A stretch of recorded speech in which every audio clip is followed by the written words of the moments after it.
My name is Rowan Mackenzie. I'm part of the Shakespeare Beyond Borders Alliance, and I'm delighted this afternoon to be joined by Danielle Kassaraté, who is one of the founders of the amazing MAWA theatre company. I will allow her to do her own introductions in a moment because I could go on for hours about all the amazing work that she's done and doing and planning to do. I'm also delighted that we're joined today by Rachel Tipping, who is our BSL interpreter, who will be making this session accessible for those who need interpretation. So thank you very much for Rachel as well. Danielle, just want to say thank you for joining. I'm really looking forward to our chat today. So would you like to do a brief introduction for those who don't know about MAWA? Does anyone not know about MAWA? Of course. Hello, everyone. Thank you for coming today. My name's Danielle Kassaraté, and I am a quarter of MAWA Theatre Company. There are three of us that obviously aren't here today, but I was luckily able to join and so happy to be here. So I'll talk a bit about myself individually and just touch upon our other members. So I'm Danielle Kassaraté. I work in theatre. I actually started off as a theatre practitioner. So I did train in theatre itself, but also I went on to Royal Central School of Speech and Drama and studied applied theatre there and education.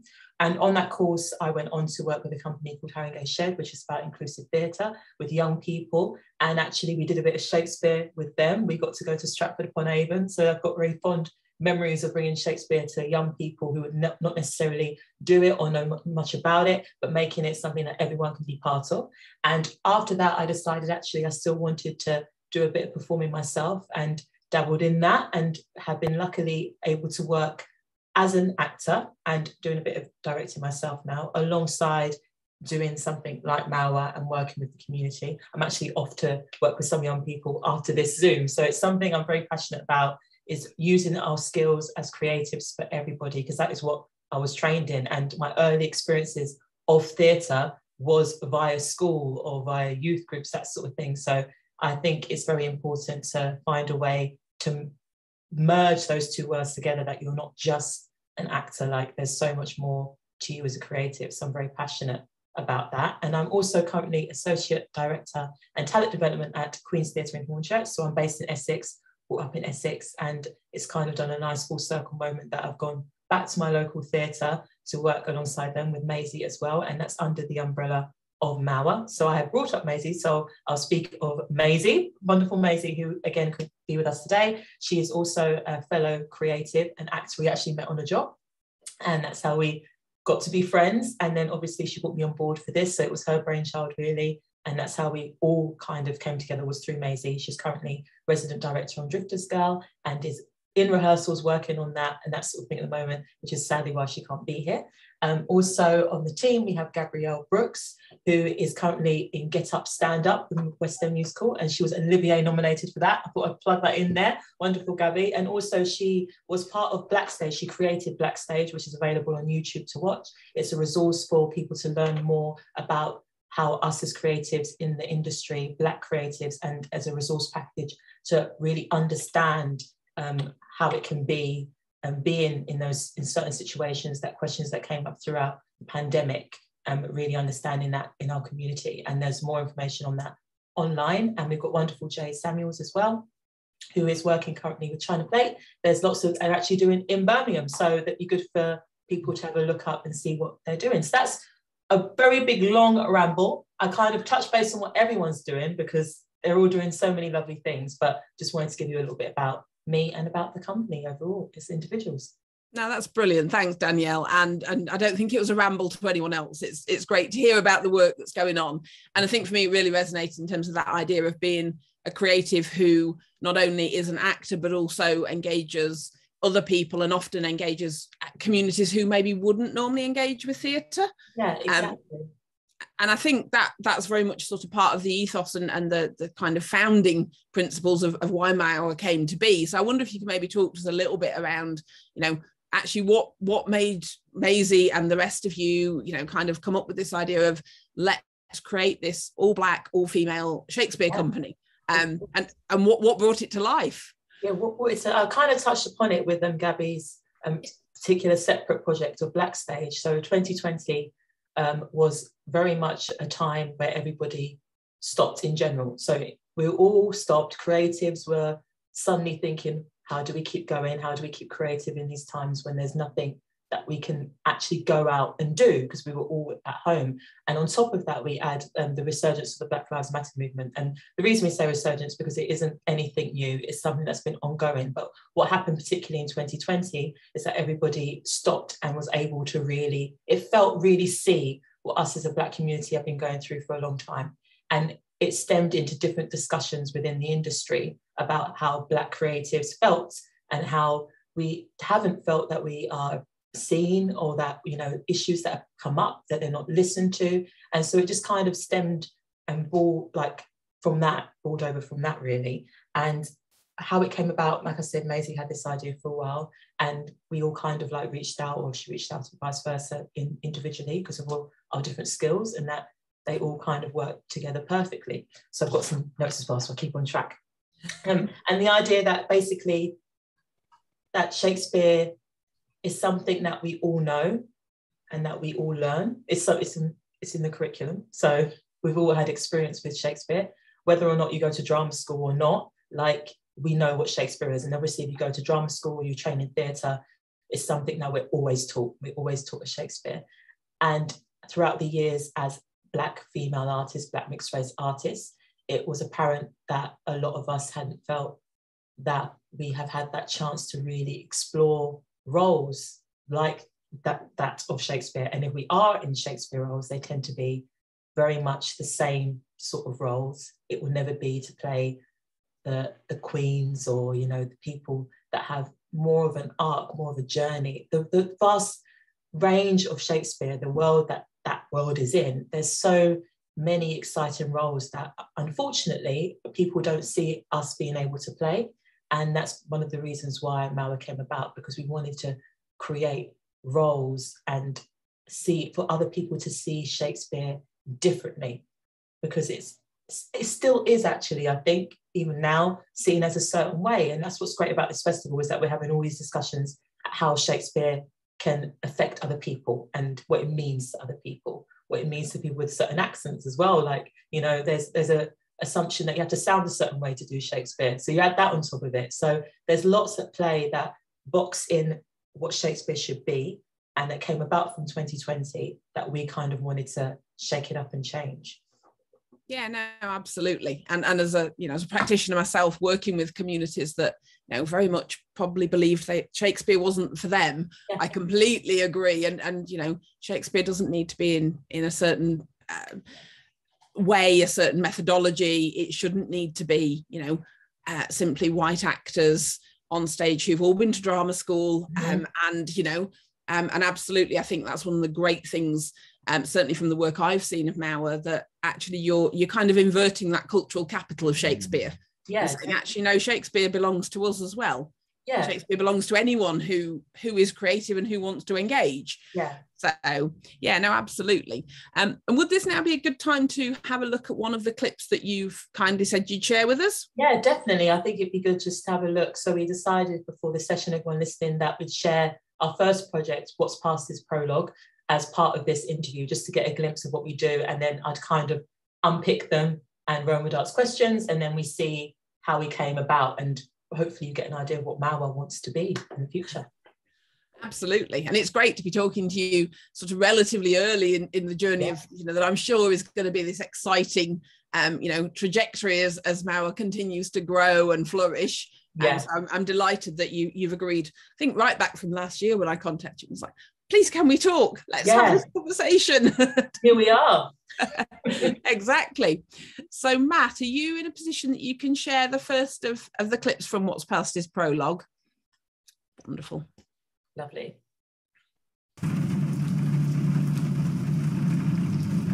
Is this a dagger which I see before me? The handle toward my hand. Come, let me clutch thee. I have thee not, and yet I see thee still.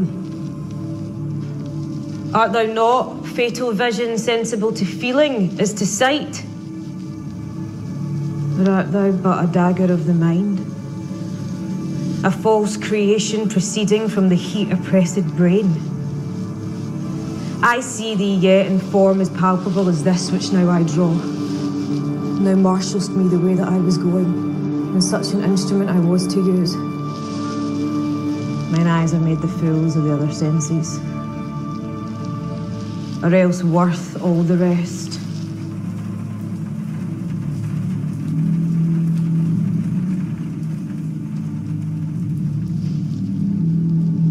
I see thee still. And on thy blade and dudgeon gouts of blood, which was not so before. There's no such thing. It is the bloody business which informs thus to mine eyes. Now o'er the one half-world nature seems dead, and wicked dreams abuse the curtain's sleep. Witchcraft celebrates pale Hecate's offerings in withered murder, alarmed by his sentinel the wolf, whose howls his watch thus with his stealthy pace. With Tarquin's ravishing strides towards his design moves like a ghost. Thou sure and firm set earth, hear not my steps which way they walk, for fear thy very stones prate of my whereabout, and take the present horror from this time which now suits with it. Whiles I threat, he lives. Words to the heat of deeds too cold breath gives. I go and it is done. The bell invites me. Hear it not, Duncan, for it is a knell that summons thee to heaven or to hell.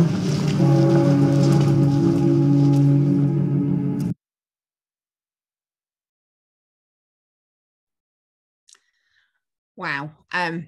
That I've seen that multiple times, and every time I watch it, I still get kind of goosebumps. It's just such a powerful 2.5 minutes that in some ways feels like it's so much more than that, and you're so drawn into it. So what was the kind of, you know, the inspiration behind that particular filming of that, and how you set it and so on? Again, like the same, I think Lois is just a wonderful actress, so to work with someone like her on this project is exciting anyway. But in general, what is exciting about this idea, how it came about, was this idea of, yes, we want to be seen as Black and Black mixed race women in these roles. And I kind of touched on it before, that Shakespeare in itself, you know, you're told to sound a certain way.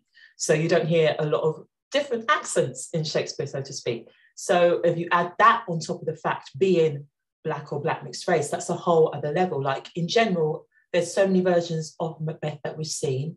Sometimes they don't always have a Scottish accent, even though we're in Scotland. So that in itself is already a discussion. But then the fact that we are seen as certain ways as Black women, you know, we fit in certain boxes, you know, you're meant to sound a certain way, you're meant to look a certain way. So the reason why we chose this is because actually Lois on so many levels is perfect for this role. She's from the area, she's got a presence, she's got that strength. So it's all there. So it's kind of, again, flipping everything that we already know on its head, but really staying true to what the text is. And I think that's what's exciting. In terms of the vision, we filmed that in Hampstead, and this idea of being outside of your normal space, in the sense of like being quite stark and quite open with something like this, was something we wanted to capture, because it's not really seen in that setting, but at the same time, the whole point of us doing these Shakespeare projects is that we want to be seen. So why not put it out in the open and see what the speech does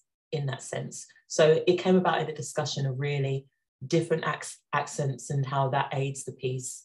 And it just made sense to reach out to Lois and have that version, because there was a great documentary actually on BBC, I'm not sure if it's still out, about Black people in Scotland. And that kind of stayed in my mind a little bit, and we're like, oh yeah, so it all kind of links. So there's all these discussions about all these different communities of people that don't sound the typical way you should sound if you look like us, if that makes any sense at all. Yeah, no, that makes perfect sense. And I think for me, one of the things I love about that particular piece is that multi-layering, and the fact that, you know, actually this accent is maybe not what people would typically expect. But actually it is very much, you know, if it's set in Scotland, then actually this is, you know, absolutely what it should sound like, but that's absolutely not what we were told Shakespeare should sound like for many years, was it? Exactly. And I think that's it. It's what we want to do as a company is honour. We've never been like, we're not honouring Shakespeare's work at all. In fact, we want to honour it even more, in the sense of that we want to stay true to what the piece is saying, which is why Lois is perfect for the piece because of, like we said, her background, where she's from, and it links with MAWA. So it's like allowing to see so many ranges that we can be, if that makes sense. Like I've met all different types of people that have different accents that we don't necessarily get to see on theatre. And I should also mention that we're a theatre company, but obviously we were founded in the pandemic. So like a lot of companies, we had to find ways to get this work on, which is why it was filmed. We should have said that before, but it's also been a great tool to get and reach more people. So yeah, so that's just kind of blueprint in the end. No, absolutely. And I think the digital sort of, you know, there was already lots of great work going on in terms of digital theatre anyway, but obviously the pandemic kind of heightened that to an extent that probably none of us were expecting pre-COVID. You know, a few years ago, we'd probably were going, yeah, digital theatre is great, it has a place, but obviously we got to a point where, well, actually that might be the only way of doing things for a little while, because getting a large group of people together is not an option. But no, I think it's such a great challenge to the preconceptions, and actually, as you say, you're very much staying true to Shakespeare. What you're possibly challenging and not staying true to is the societal acceptance of what Shakespeare should be, or the way that Shakespeare's been taught in schools for so many years, and that kind of almost legacy that isn't actually from Shakespeare's texts, in my opinion. I don't know whether you agree with that. Yeah, definitely. And I think it's speaking on, like you say, about people learning Shakespeare and that sort of world, it's like we're not changing any of that. We're just kind of putting it in a different perspective, and hopefully allowing people to watch and see themselves and make them enjoy it more, because I didn't have that when I was learning Shakespeare. Like, I'll be completely honest, I had a complete fear of it for a very, very long time, and that fear stemmed from the fact that I didn't think I could do it, and I wasn't seen in it, and the language being made to feel so academic, which yes, it is in its own way, but I think we need to get away from the word academic. Shakespeare's language is different.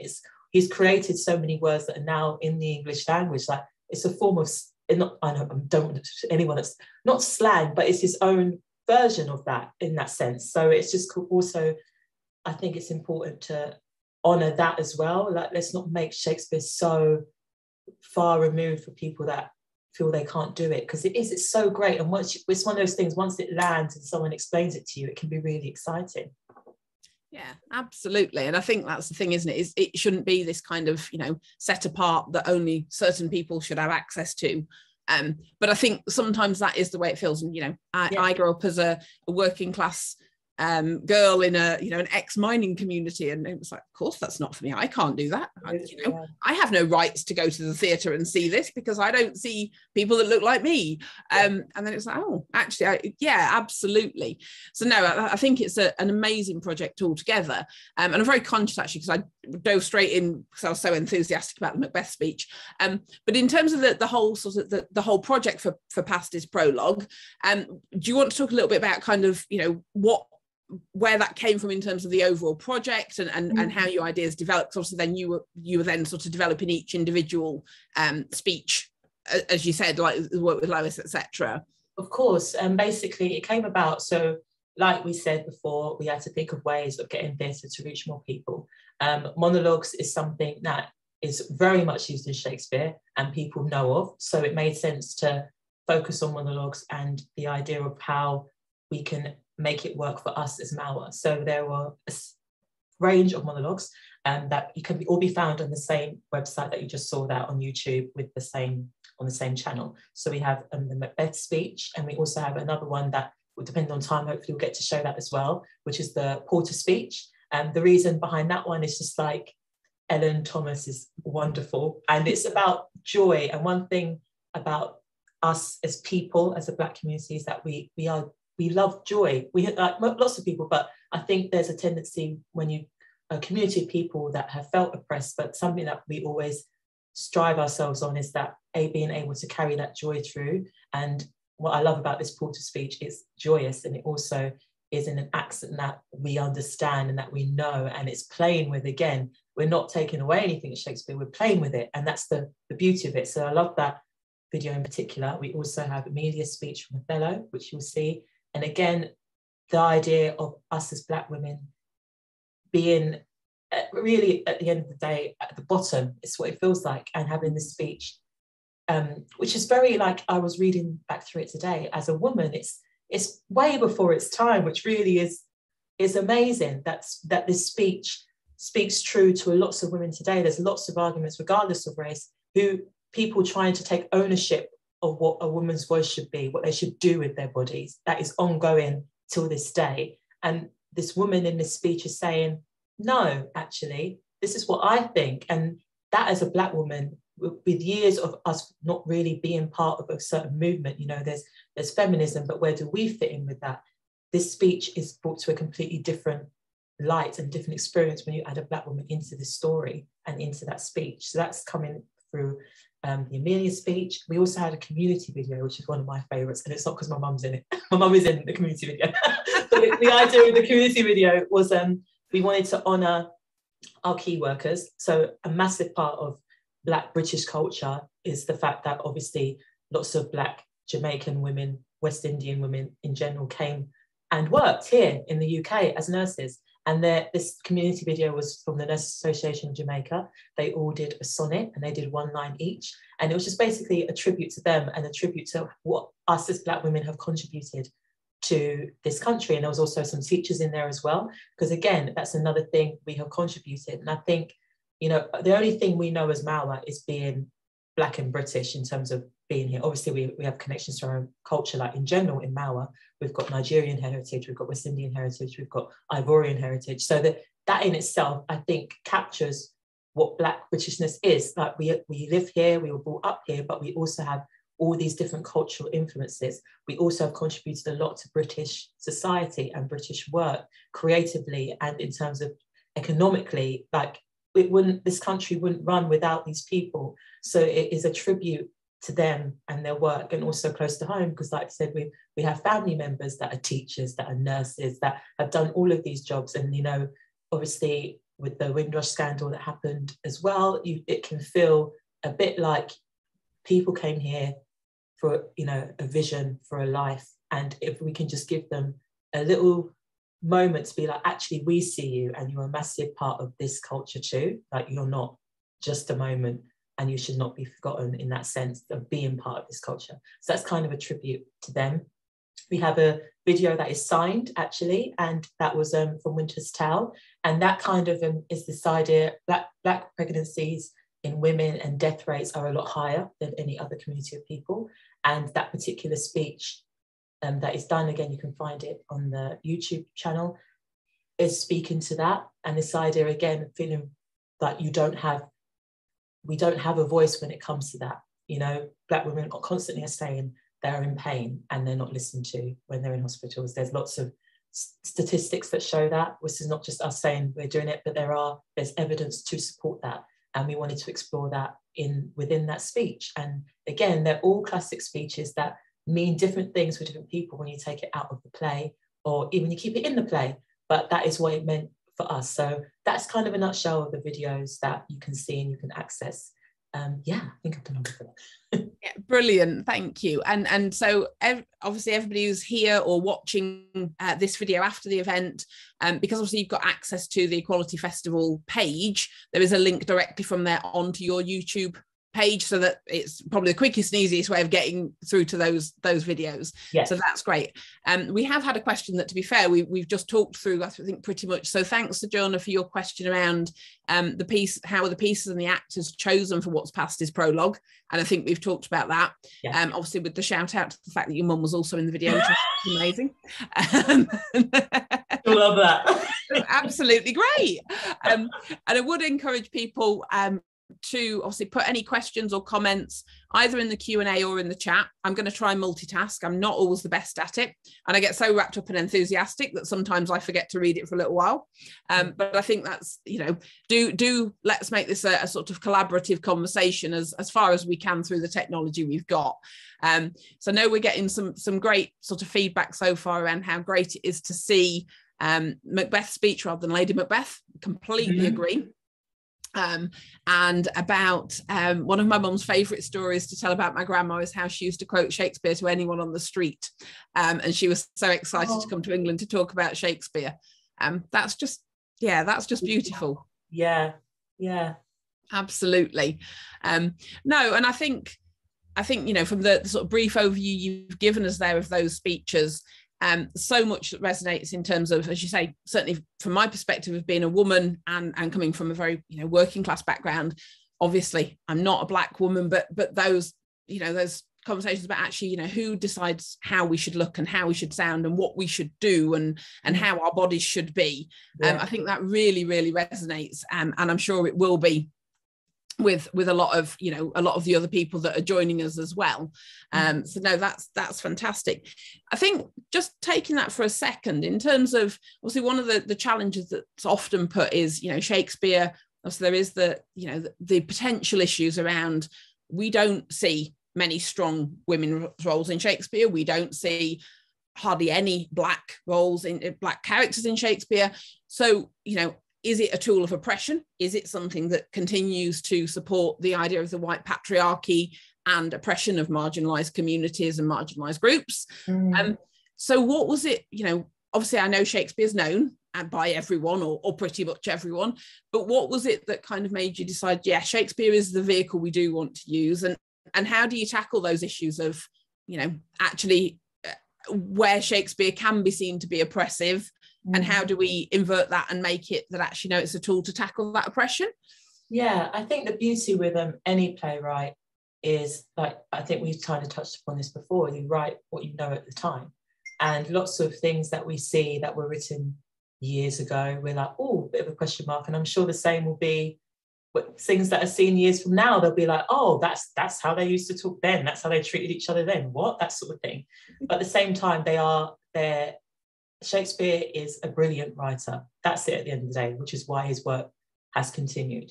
And yes, like with lots of pieces, like I've said before, there are certain flaws or certain things that you think may be quite controversial now. So in terms of tackling that, it's staying true to, the aim is to do a full production, but staying true to the piece and how we can make it work for us now. So if there was something in the piece that felt a little bit questionable, how we can challenge that and make it work for our piece is, you know, where are we setting it? How are we going to not adapt in terms of the word, but adapt it for us and for our experience? Because like with any community of people, there are things that are questionable in so many cultures. So we can make it work for us and for our work in terms of overcoming the question that you just asked, the things that may not be appropriate or may not seem that is championing women at the moment, because there's still lots of places, as we know, in the world today and now that are not doing that. So it's not as far removed as we think. It's just that we've not seen it in that light, I think, in terms of that. In terms of why Shakespeare is very, very British, you know? And like I said before, the only thing we know as MAWA is living here and that experience of being taught Shakespeare and feeling like, again, this idea of not being seen or these roles not being played by people that look like us, you know? And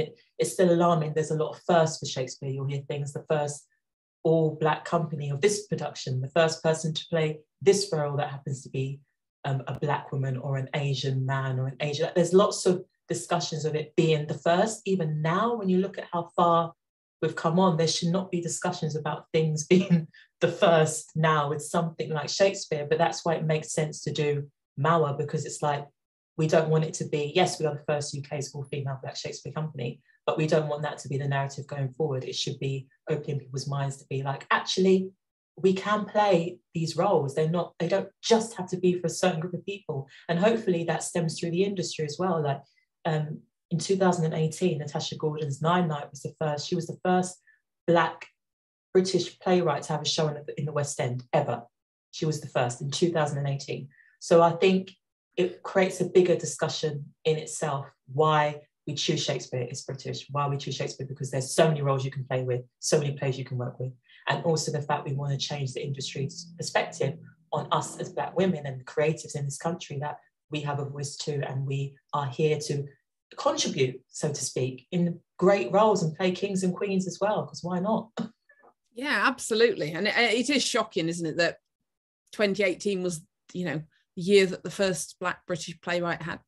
That just, it feels like that should be from, you know, 50 years ago, not from 2018. And as you say, you know, the current time that we live in, it shouldn't be sort of noticeable or noteworthy that, oh, this is the first, you know, the first Asian person to play this role, or whatever that might be, but it still is. But I think it's great that you are championing the way and actually saying, you know, actually we want to get away from being the first to do this. We want it to, it opens the doors, and actually everyone can do this, regardless of race or ethnicity or gender or sexuality, or it should be that actually this was a great actor playing a great role, not this was the first of the, you know, it's almost taking those labels away to me, that shouldn't need the labels.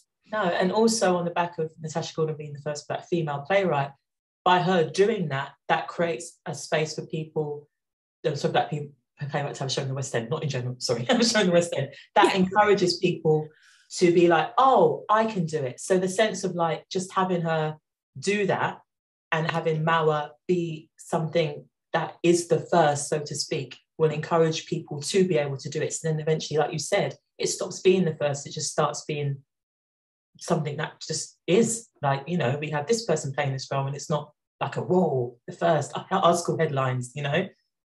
Yeah, absolutely. No, definitely.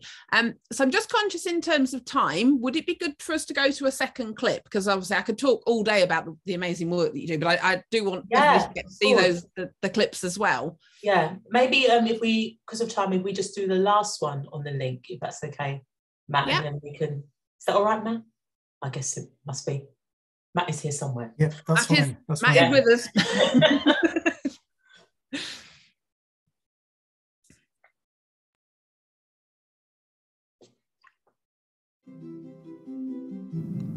But I do think it is their husbands' faults if wives do fall. Say that they slack their duties and pour our treasures into foreign laps, or else break out in peevish jealousies, throwing restraint upon us, or say they strike us, or scant our former having in despite. Why, we have gall, and though we have some grace, yet have we some revenge. Let husbands know their wives have sense like them. They see and smell and have their palates both for sweet and sour as men have. What is it that they do when they change us for others? Is it sport? I think it is. And doth affection breed it? I think it doth. Is frailty that thus errs? It is so too. And have not we affections, desires for sport and frailty as men have? Then let them use us well.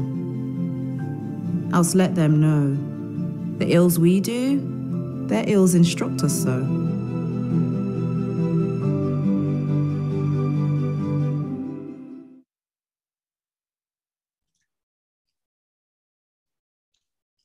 That, again, just such another really, really powerful performance piece. And I think for me, having recently played Amelia in a prison production, so I was trying my best not to mouth along to the words then. It was like, oh, that's the last from a few months ago. But I think there's something so telling about that speech, as you say, in terms of women's bodies and how women are expected to behave in society, and still stands true to a large extent today. But also, I think because there is, normally obviously Amelia is speaking with Desdemona in that speech, but she's directly addressing the camera, that sense of complicity. Was that something that you were explicitly setting out to achieve, or was that something that happened kind of naturally? I'm not sure. Yeah, that for that particular speech, it was going to be to camera. And I think watching it again, it feels right in that sense, because obviously the way we've set up these monologues is that we wanted to show everyone who we are as a company. And I think the reason why I chose to share that speech today is because it completely makes sense to lead with that and say, this is us as women, this is us as Black women speaking and owning and taking up the space that we have had the right to a long time in general. So yes, it was a conscious decision, and Sherelle obviously delivered it brilliantly in this sort of like the starkness of the space behind, and the idea of it being quite isolated and just focused. is what we want to be as a company. You know, we want to be focused with what we want to say, and with us as women and our voices. Yeah, and I certainly, my perspective as as watching that video is very much that actually, she's talking directly to me, and she's engaging my thoughts, and she's giving me the power to say, actually, no, men don't get to say this. Men don't get to make those decisions. Women decide what we do, and and I make those decisions. And I think that came across so powerfully. And I know that you talked about some of your community work and working with children and so on. And I'm just wondering sort of how you're able to link in the work that MAWA are doing with certainly younger people and so on, because I think it is so empowering, and to make it available that actually Shakespeare is spoken by people that look like you, or people that look like me, and that people that speak in my accent, or that have have my background. So I just wonder if you talk a little bit about some of the youth work and the plans for that and so on. Yeah, definitely. I think there's scope. Like we said, we're a very new company, and it's just kind of focusing on what we are able to do at the moment. But the aim definitely is to be able to make these sort of videos accessible to schools, because they are on YouTube, maybe letting them know that they're there and getting the word out. And also in terms of, like, once we do full-scale productions, very much encouraging that demographic to come to the audience, because I think it's very important. And in general, like we said, and I've said it a few times, we learn Shakespeare in school. It's taught to us as part of the curriculum, and it's still on the curriculum. So it makes sense to encourage young people to come and watch Shakespeare in a theatre. That will be a lot of their first time going to the theatre. And what an amazing thing for your first time to be going to theatre, if you happen to be a young girl, if you happen to be a young Black, mixed race Black girl, what an amazing experience to go. The first time you say you saw Shakespeare, they were all Black women and they all looked like you. Because I never had that experience growing up, and I'm sure a lot of people didn't have that experience growing up, being able to look at something and be like, that is literally me. Oh, that's my auntie, that's my cousin, that's my grandma, that sort of thing. And that's what's so powerful, I think, in what we're doing, is that will be someone's first experience of Shakespeare. And actually, in general, I think it's good for people to see that, because, it will change people's perspective of who theatre is for and what theatre should look like, and especially what Shakespeare should look like. So in terms of that's the long-term aim. But also coming up, we have Monologue Slam in Birmingham, actually, if you're listening in Birmingham.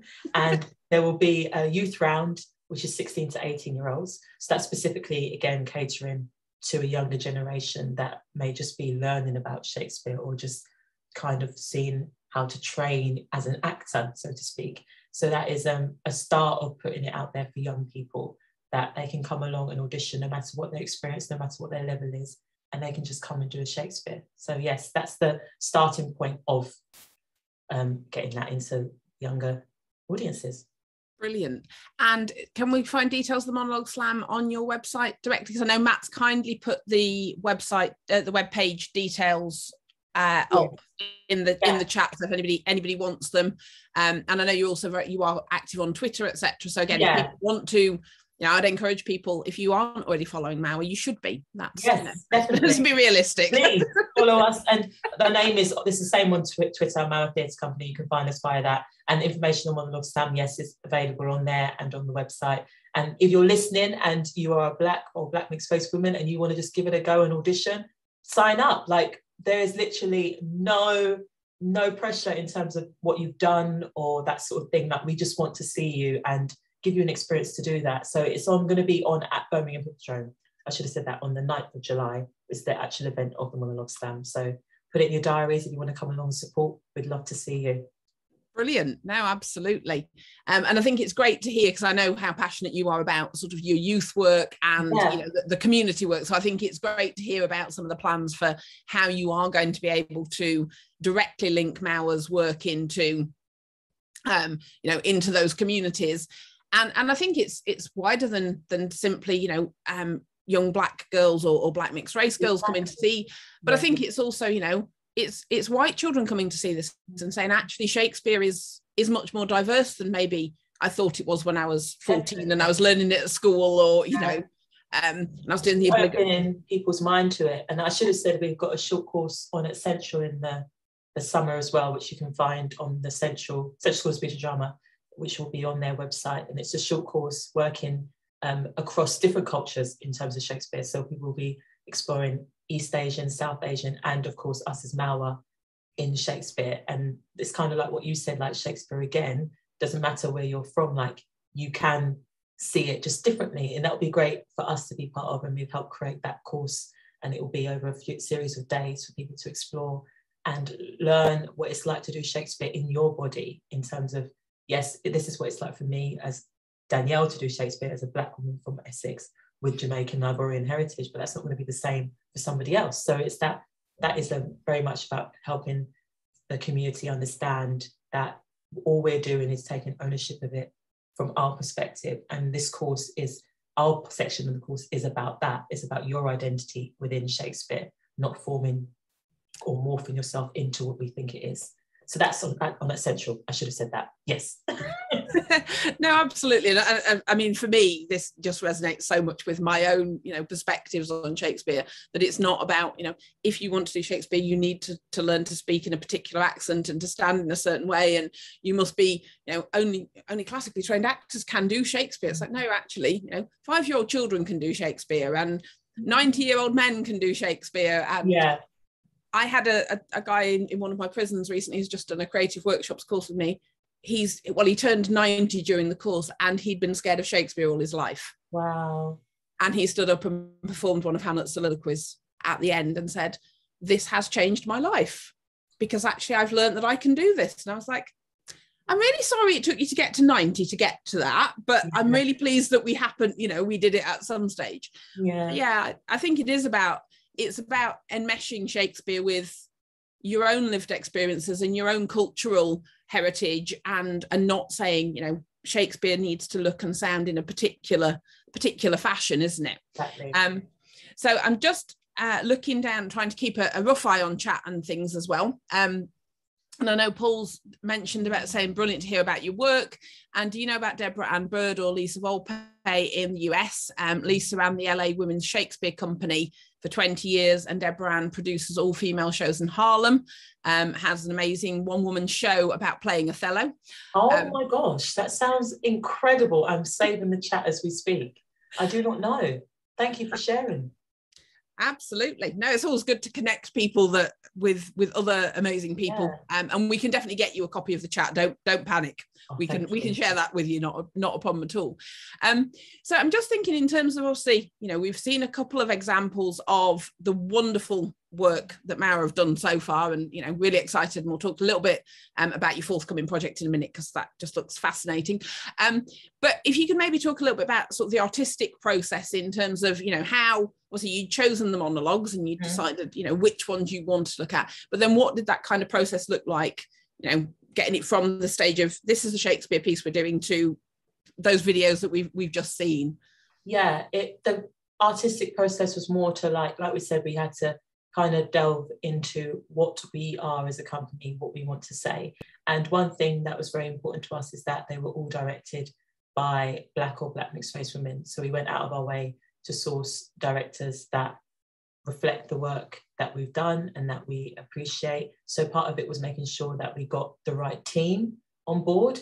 And in terms of one of the videos that was in partnership with Taloa, which is a pioneer. If you don't know Taloa, they are the first Black theatre company, in the UK. So this idea of working with them made sense. And they were founded by Black women, which a lot of people don't know.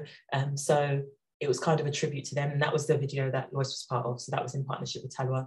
And we worked with Michael Buffon on that video. So it was kind of like making sure that everybody that we worked with aligned with our work, aligned with what we want the future of the company to look like, and also if we want the future of the industry to look like. So in terms of creating opportunities for directors that reflect the actors on stage, because there's also lots of ongoing discussions within the industry that, we've got people on stage, but who's off stage, who's directing these stories, who is working on hair and makeup, who is backstage as a company stage manager. Like there's lots of things that we are learning as a company and realizing that we want to reflect our work. So part of the artistic process was making sure we had the right team. Obviously also going out and finding places that worked. So like we said, we use Hampstead, the Pergola Gardens, which was where Macbeth was filmed, and also we have another video that wasn't on there, but Romeo and Juliet was also filmed in the Pergola Gardens, and it just made sense to, like I said, do somewhere that was around nature and quite out there, and you know, this idea of bringing Shakespeare, no pun intended, back to its roots, so to speak. And so this idea of having us in this vast space, which is kind of how we felt in the industry, it made sense to film there and that sort of thing. And we found a lovely space as well to do the videos in more of a studio setting. So we've kind of artistically, we've had to make it work with what we had at the time of COVID, because in an ideal world, we'd want to do it on stage, but we have resources to be able to do it online. So we use that world of theatre and film. So the idea of being in the studio kind of worked as well. So we're able to play with both sides of things, if that makes sense. Yeah, absolutely. And I think, you know, COVID and the pandemic created this sense of, well, isolation, I think, for everyone. And I think those monologues kind of encapsulate that to a large extent, this idea of, you know, being in the vastness and the ether, and actually maybe that very much for a lot of Black women and Black mixed race women is actually how you felt in the industry anyway, this kind of sense of actually I'm quite set apart from other people and other creatives and so on. So I think that resonated, you know, really powerfully. And it also links very much, and ironically, because we hadn't talked about this, but to the final session that we have this afternoon, which is all about Shakespeare in Yosemite, and the idea of taking Shakespeare back out into Yosemite National Park. And we're going to hear from Paul Prescott and Katie Steele-Brockwell later about their amazing work of Shakespeare set in, you know, those real outdoor settings and dealing with issues of ecology and the climate crisis and so on. So there was an unexpected resonance there in terms of your work. Yeah, that's amazing. And I think, again, this is why this festival is so important and exciting, because it's showing Shakespeare in a grander sense than just what we know. And that's brilliant. That's really good to hear. Yeah, absolutely. And I think, you know, one of the things we want to do from the festival, and I'm sure I can speak on behalf of Chris and Michael, the co-chairs, mainly because they're not allowed to speak at this point because there's only me on here. But it's very much about encouraging those kind of, you know, those collaborations and those networks developing, and actually putting people in contact with other people who are doing similar work or doing work in a, you know, a field that runs alongside the field that somebody might be working in. And that's very much what we wanted these conversations to do. So, you know, as in the conversation around, you know, Deborah Ann's Female Othello show, for example, it's like, actually, that's a conversation that absolutely we want to happen, you know. Yeah. Oh, good. Chris has given me his approval that I'm speaking on his behalf too. Brilliant. Fantastic. So, no, I mean, absolutely brilliant in terms of the work that you are doing, and I'm going to badger you off stage at some point about whether I can get recorded versions of these that I can take into my prisons, actually, because we don't have YouTube. Oh yes, of course, yeah. We don't have the internet, so, you know, yeah. But that's a separate conversation. But is it now a good time to maybe talk a little bit about your very exciting project that is coming up and what's in store? Yeah, definitely. Obviously, I touched upon it before. We've got Birmingham Hippodrome are hosting us for Monologue Slam.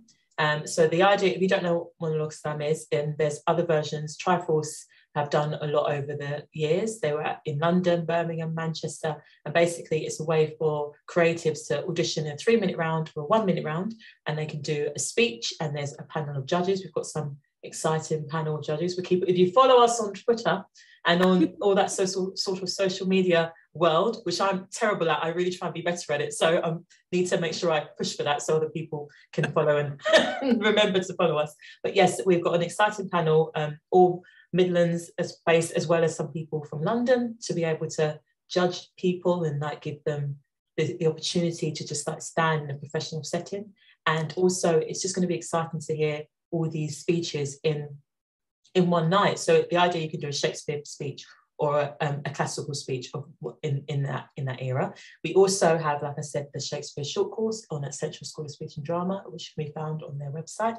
Like I mentioned before, myself and Maisey are talent development associate directors with Queen's Theatre in Hornchurch, and we have a separate project alongside MAWA in Essex, and that's called Shakespeare on Sea. So Shakespeare on Sea will be filmed, because we're based in Essex. So, you know, luckily we're close to I say the sea, we know it's not the sea, but we're on South End on Sea.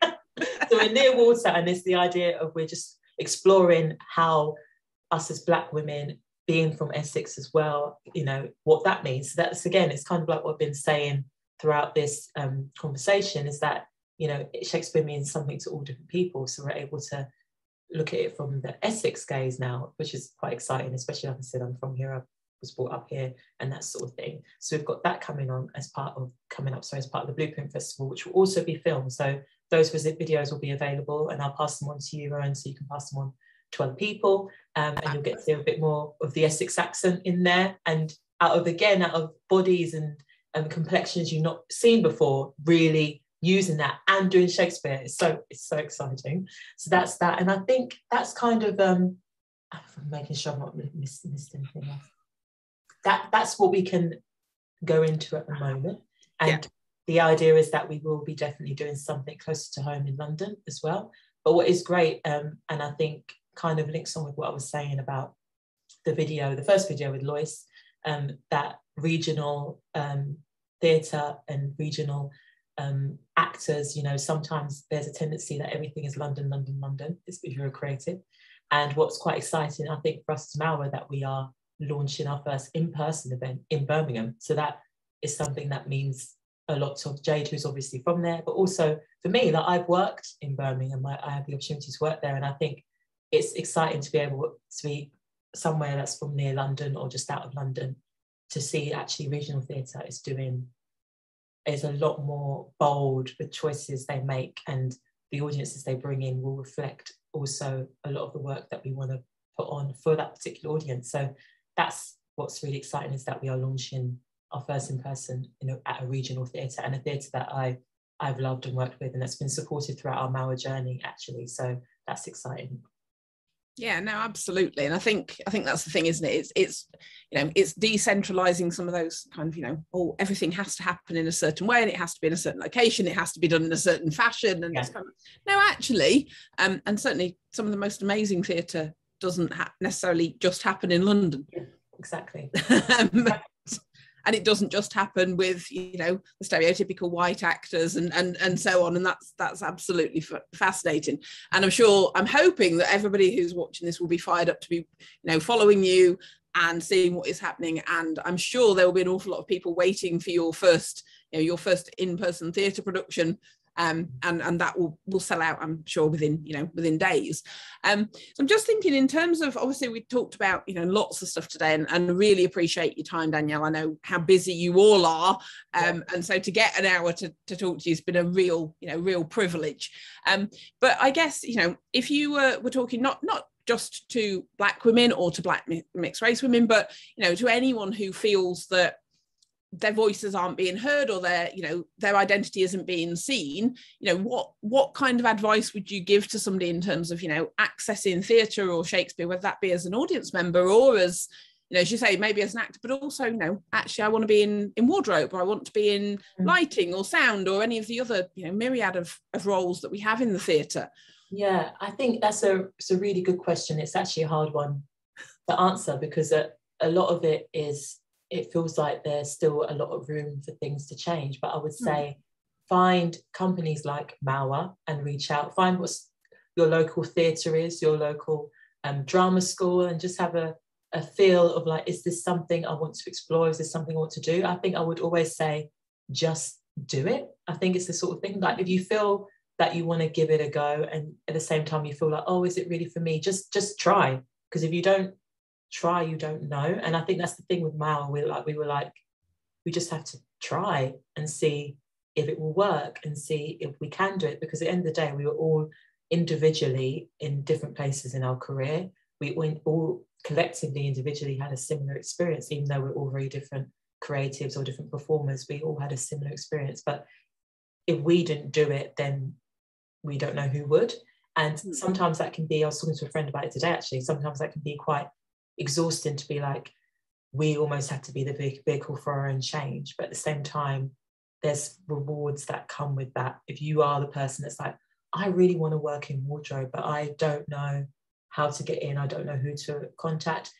One thing that is great, like lots of local communities have a theatre somewhere, and it may be small, it may be huge. Just write an email, just pop in and leave a letter. I know it seems old school, but you just don't know. Like, you just have to give it a go, that sort of thing. Because like with MAWA, like we have the wonderful Amara Sante, which I'm not over that she was part of the MAWA journey. That started with an email. Like, we had no contact with her at all. Like, we didn't know her. So it started with an email, and you know, she's been so supportive, and she's part of the journey of why we're here. Like, to be able to have someone like her on board was because we just sent an email and we just basically gave it a go. And I think that's what I'd encourage people, just to give it a go and create your own work. Because yeah, sometimes you want to try and get a seat at the table, but you're not always going to be allowed one. So you have to kind of build it yourself. And that does take a lot of tools and a lot of hard work, but there'll be other people to help you build it. So just go for it.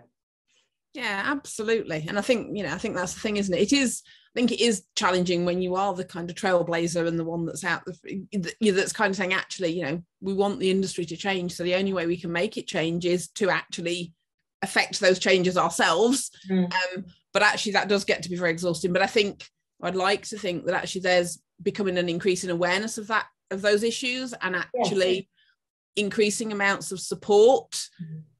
And that, you know, if somebody reached out to yourselves or reached out to their local, you know, whether that's a professional theatre company or a community theatre company, and said, actually, I'm really interested, I really want to get involved and do something, that actually people are going to, you know, they're going to hold out their hand and say, yes, let me help you explore that and see if that is something that you want to do. And if they don't, then you just have to not let it bring you down, just keep trying. Because like, it doesn't, for some people, for a lot of people, actually, I think there's an assumption with this industry that, you know, it's going to happen very quickly or it happens overnight. It really does. For some people it does, but for a majority of us, it really doesn't. It takes a lot. It takes a lot of work and a lot of no's before you get that yes. So just keep going. Yeah. Absolutely. And I think that's the problem, is that, you know, we all kind of have that fairy tale story of, you know, the person that was discovered, and then you know, everything just suddenly fell into place. And the reality is there's a lot of hard work and a lot of commitment and a lot of rejection to work through first. Absolutely. And that's regardless of your background as well. I think we all understand what it's like to be told no and having to pick yourself up and go again. Yeah. But I think it's that picking yourself up and saying, actually, I'm still going to do this, that is so vitally important. Just really conscious that we've come to the end of our hour. I cannot believe that. And quickly. So thank you so much, Danielle. It's been a fascinating conversation and lovely to get to chat to you again. Thank you, Rachel, for your signing. Much appreciated. And thank you for helping us to make things accessible. And Matt, for your amazing technology. And thank you also for everybody who's either joined us in person today, or the people that are going to be watching this and hopefully starting those conversations, whether that be, you know, with somebody that is interested in getting into theatre or into academia, or just learning a little bit more about Shakespeare or whatever. But actually, you know, let's make Shakespeare for all of us. So thank you very much, and hope to speak to you again soon. Definitely. Thank you.